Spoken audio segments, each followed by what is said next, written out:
आपल्याला माहितीये, थोडा आयुर्वेदाकडे आपण जातो. एक असतो आदान काल आणि दुसरा असतो विसर्ग काल.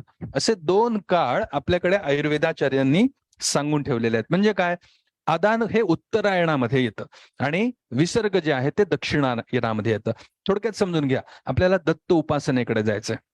शिशिर ऋतु, वसंत ऋतु और ग्रीष्म से बनता है आदान काल, जिसमें हमारे शरीर की जो ऊर्जा है, ताकत है, जो श्री कृष्ण का अगर कोई तत्व समझते हैं वो निकाला जाता है।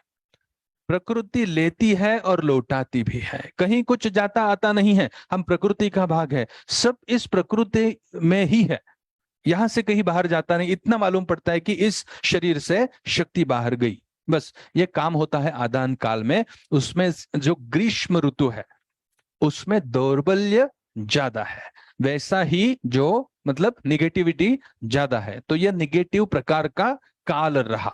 अब समझे विसर्ग काल का है। विसर्ग दक्षिणायन का कालावधि है, 6 महीने है, वर्षा शरद हेमंत है उसमें। अभी शुरू है जो है वो हेमंत ऋतू है। हेमंत ऋतूमध्ये आपल्याला ऊर्जा मिळते, त्यामुळे आपल्या लक्षात येते की आता इम्युनिटी ही विशेष आहे, त्याच्यामध्ये उत्तम बल आहे। आपण म्हणू शकतो की ही पॉझिटिव्हिटी आहे, निसर्गातली पॉझिटिव्हिटी, निसर्गातलं बल आपल्याला प्राप्त होत आहे। हे दोन काल खूप महत्वाचे आहेत। या हेमंत ऋतूच्या आसपास, हेमंत के आसपास मार्गशीर्ष महीना आता है, तो हेमंत ऋतु और मार्गशीर्ष महीना, इनका संबंध है एक दूसरे से, और यहां जो है ऊर्जा शरीर को, मन को, बुद्धि को, चेतना को बहुत ज्यादा प्राप्त हो रही है। यह है इसके पीछे का आयुर्वेद। अब देखिए, कफ पित्त वात का एक संतुलन यानी एक न्यूट्रल अवस्था जिस वातावरण में आए वो अभी का वातावरण शुरू है। ऐसे समझे, ग्रीष्म काल में वात का प्रकोप होता है, शरद काल में पित्त का प्रकोप होता है, तो प्रकोपित अवस्था कहीं ना कहीं चलती ही रहती है, या फिर दोष संचित होते हैं शरीर में और फिर प्रकोपित हो जाते हैं। परंतु हेमंत ऋतु ऐसा है जिसमें ना ही कोई दोष संचित हो रहा है ना प्रकोपित हो रहा है, यह है पूरा संतुलन। तो नैसर्गिक प्रकोप का कारण ना बाहर विद्यमान है ना हमारे शरीर के भीतर। ये अवस्था बहुत सुंदर अवस्था है, ऊर्जा संपन्न अवस्था कहे इसे। अगर ऊर्जा है तो दो ऑप्शंस है आपके लिए कि शरीर में ऊर्जा भरी तो विघातक कारण के लिए या विधायक कारण के लिए। विघातक तरी काम होईल डिस्ट्रक्टिव्ह किंवा विधायक तरी काम होईल कन्स्ट्रक्टिव्ह, दोनपैकी एकच होऊ शकतं।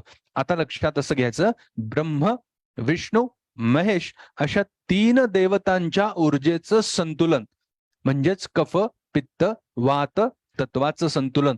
जनरेटर शरीरात कफामुळे निर्मिती होते, शरीरामध्ये पित्ताने ट्रान्सफॉर्मेशन आणि एक विभागणी होते, आणि शरीरात वातामुळे डिस्ट्रॉय होतं, डिजनरेशन होतं। म्हणून हा जी ओ आणि डी मिळून गॉड आहे हे आपल्याला माहिती आहे। म्हणून कफ पित्त वात जे शरीरातले ती ब्रह्म विष्णू महेश शक्ती विश्वातली, पिंडी ते ब्रह्मांडी हे आपल्याला माहिती आहे। मग शरीर बाहेर प्रगटलेलं हे 3 देवांचं रूप आणि शरीरामध्ये असलेलं कफ पित्त वात या 3 दोषांचं रूप, बाहर की और भीतर की ऊर्जा को एकत्रित लाने का नाम है संतुलन। ये आज जान रहे हैं। तो व्यवहार में जो संकल्पना है 3 in 1, अलग अलग चीजें मिलती है, वैसी आध्यात्मिक 3 in 1 वाली कल्पना को ही पतंजलि ने भी ईश्वर कहा है, और जो है शब्द, इंग्लिश शब्द जो है गॉड, उसी से आया है। तो समझना क्या है अब कि ये 3 देवता जब एकत्रित आ जाते हैं तो उसे हमारे पुरखों ने नाम दिया दत्त गुरु। समझना क्या है इससे कि कोई विष्णु की उपासना करता था, जो सत्व वाला है वो विष्णु की उपासना करता है, जो तम वाला है वो शिव की उपासना करता है। सत्व, रज और तम 3 अलग अलग देवता। आपने देखा होगा कि राक्षसों ने, आपने सुना है क्या, बताइए मुझे, कि राक्षस है और फिर भी विष्णु की उपासना कर रहा है। आपने सुना है कभी? राक्षस कभी विष्णु की उपासना करने वाले नहीं मिले, वो या तो ब्रह्मा की उपासना करेंगे या शिव की उपासना करेंगे। उनको प्रसन्न करवाएंगे और लड़ेंगे किससे? विष्णु से लड़ेंगे, जो पालन करने वाला है, उस शक्ति से लड़ेंगे। तो कफ पित्त वात सत्व रज तम, इनको ऐसे एकत्रित लाना आवश्यक रहा और प्रतीक रूप में आवश्यक रहा।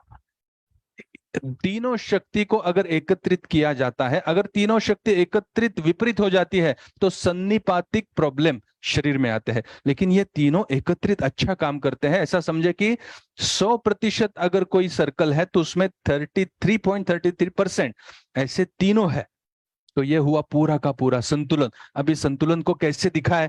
इस संतुलन को दिखाने वाले ऊर्जा को 6 हाथ दे दिए, 3 मुख दे दिए, उन 6 हाथों में अलग अलग औजार हथियार जो है अस्त्र शस्त्र दे दिए। इस श्लोक में आता है, क्या आता है? जो ऊपर वाले हाथ है, देखिए, माला कमंडलू ये एक बात हुई, डमरू त्रिशूल ये दूसरी बात हुई, शंख चक्र तीसरी बात हुई। एक है सत्व, एक है रज और एक है तम। विचार, विराग और विस्तार विश्व में है, मेरे शरीर में भी है। ये विशेष रूप से जगे, इसका संतुलन हो जाए, इसलिए तीनों देवों की एक विशेष उपासना करनी आवश्यक है। इसलिए प्रतीक रूप से दत्त गुरु को सामने रखा और लोगों ने कहा कि ये काम शुरू करो। ऐसे धीरे धीरे इसका विस्तार होने लगा। अब मैंने आपको बात कही थी पंचमहाभूतों की, पंच तन्मात्राओं की। हमने देखा एटम के विषय में, प्रोटॉन, न्यूट्रॉन, इलेक्ट्रॉन, और देखा कि सब एटॉमिक पार्टिकल भी उसमें है। इसका मतलब अगर हमारे अस्तित्व को छीनते भीनते हुए हम अगर अंदर जाते हैं तो यही एटम, यही अणु, परमाणु ये मिलेंगे, लेकिन शरीर में उसका जो स्वरूप है वो भिन्न है। हमारा जो मूल है वो हमारे जीन्स में है। जीन्स में है डीएनए और आरएनए। जीन्स क्या कहते हैं कि इस व्यक्ति को किस प्रकार से दिखना है, इस व्यक्ति का स्वभाव कैसा होना चाहिए, ये व्यक्ति को किस प्रकार के काम में रुचि होगी। मनुष्य जाति के डीएनए है। एक प्राणी है, कुत्ते के अलग डीएनए है, शेर के अलग डीएनए है। लेकिन एक व्यक्ति का मतलब मनुष्य का अगर डीएनए है तो उसके अंदर के जो जीन्स है वो किस स्वभाव के, रंग रूप के है, ऐसा प्रोग्रामिंग हर व्यक्ति के अंदर होके गया है। तो यहाँ एटम और प्रोटॉन, न्यूट्रॉन, इलेक्ट्रॉन है वस्तुओं में, और हमारे शरीर में जो है वो है जीन्स, डीएनए और आरएनए। डीएनए तय करते हैं मनुष्य कैसे दिखे, आरएनए क्या करते हैं, मैसेजेस भेजते रहते हैं। तो ये 3 चीजें सामने रखनी है।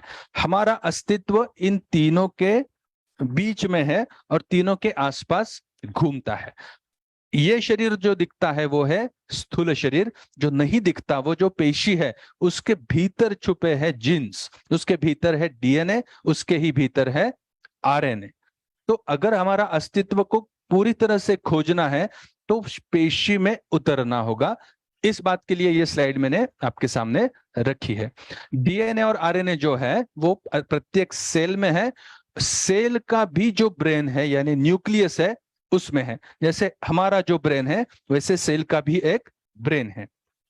और समझिए, पेशी में अग्नि है, अपने शरीर में भी अग्नि है। पेशी में जल है, अपने पेशी में भी जल की मात्रा है, उसको कहते हैं माइटोकॉन्ड्रियन, और जल को कहते हैं साइटोप्लाज्म। माइटोकॉन्ड्रियन में भी और साइटोप्लाज्म में भी ये डीएनए पाए जाते हैं और वहां वो हलचल करते रहते हैं। मनुष्य कैसे बर्ताव करे, मनुष्य कैसा दिखे, मनुष्य कब राग द्वेष करे, मनुष्य कब वासना विकारों के आहार पदार्थ मनुष्य ही बन जाए, वो अच्छा बर्ताव करे कि बुरा बर्ताव करे, उसका विवाह हो या नहीं हो, विवाह के अनुकूल उसका शरीर मन घटे या नहीं घटे, उसको संतान की प्राप्ति हो या ना हो, ये व्यवसाय में आगे बढ़े या ना बढ़े, ये सारी चीजें जो हमारे जीवन में घटती है उसका जो तय होना है, ये सब हमारी पेशी में जो केंद्र है उस केंद्र के भीतर जो डीएनए आरएनए है, जो जीन्स है, वहां तय होता है।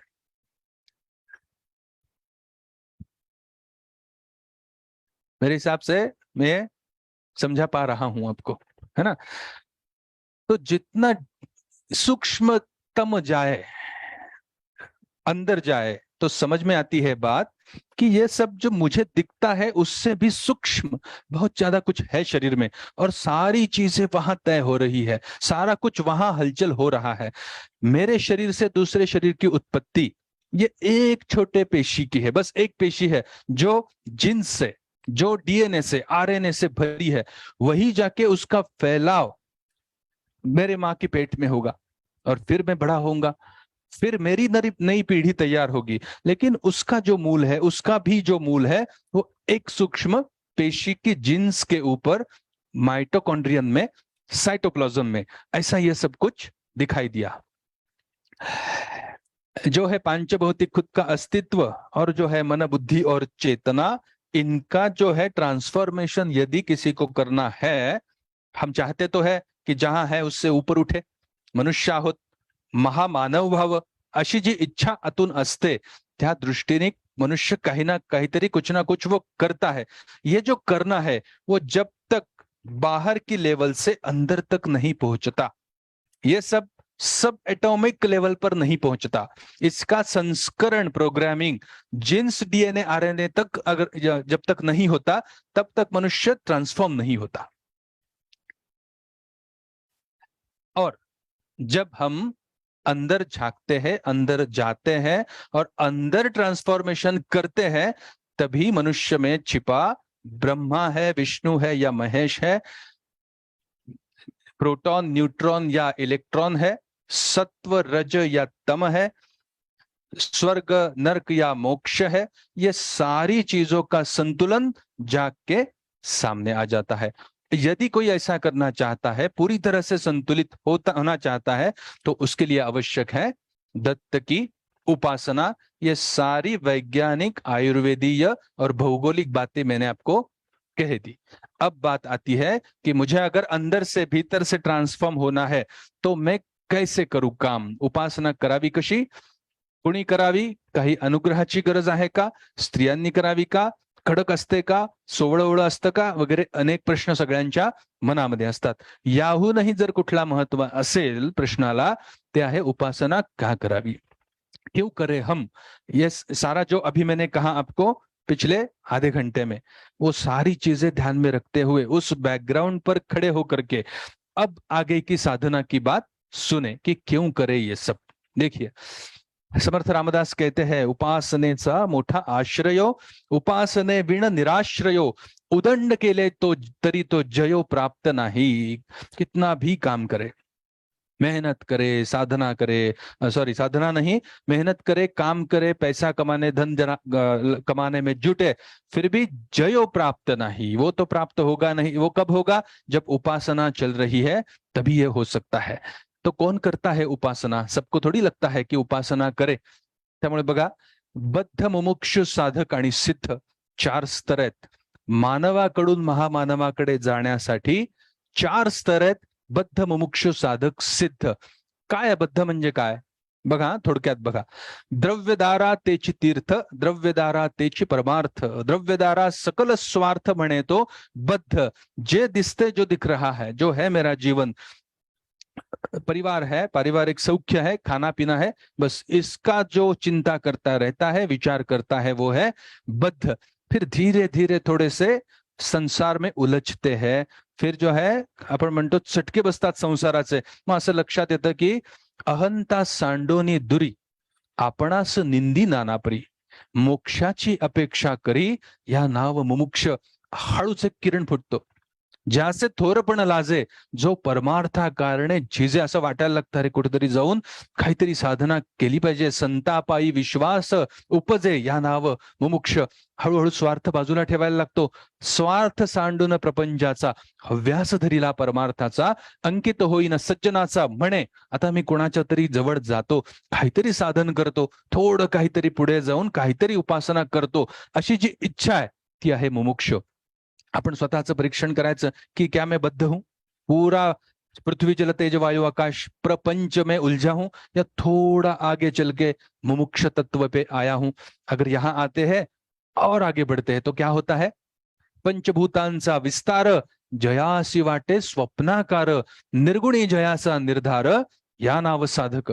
स्वप्नी भय जे वाटले ते जागृतीस नाही आले, सकळ मिथ्या निर्धारिले या नाव साधक। धीरे धीरे समझ में आती है बात, अरे ये सब करता रहा लेकिन कुछ हाथ में आया नहीं, जीवन बेकार जा रहा है, चलो साधना करे। तो साधन में लग जाता है, गुरु के यहाँ से मंत्र लेता है, ध्यान सीखता है, कुछ ना कुछ करने का कार्यक्रम, साधन उसके हाथ में मिल जाता है, वो है साधक। और जो सिद्ध होता है, बीच में देखिए, सिद्ध स्वरूपी नाही देहो तेते कैसा हो संदेह हो। अब जिसके मन में कोई संदेह नहीं रहा, साधना करता था तो बीच बीच में लगता था अरे क्या ये मैं सही कर रहा हूं, इस मार्ग को, प्रपंच के मार्ग को छोड़ा और इस मार्ग पर चल दिया, क्या यह सही बात है, ऐसे करना चाहिए। कभी कभी संशय आता है। जब सिद्ध होता है तो निस्संदेह होकर के आगे चलता रहता है, काम करता रहता है। तो हम क्या बद्ध है या मुमुक्षु है या साधक है या सिद्ध है, खुद को सिर्फ जांचना है। जब मुमुक्षुत्व जगेगा, आज आपको एकत्रित करने का यही उद्देश्य है कि अगर बद्ध है तो मुमुक्षु बने, अगर मुमुक्षु है तो साधक बने। साधक रहते रहते रहते धीरे धीरे सिद्धता आ जाती है।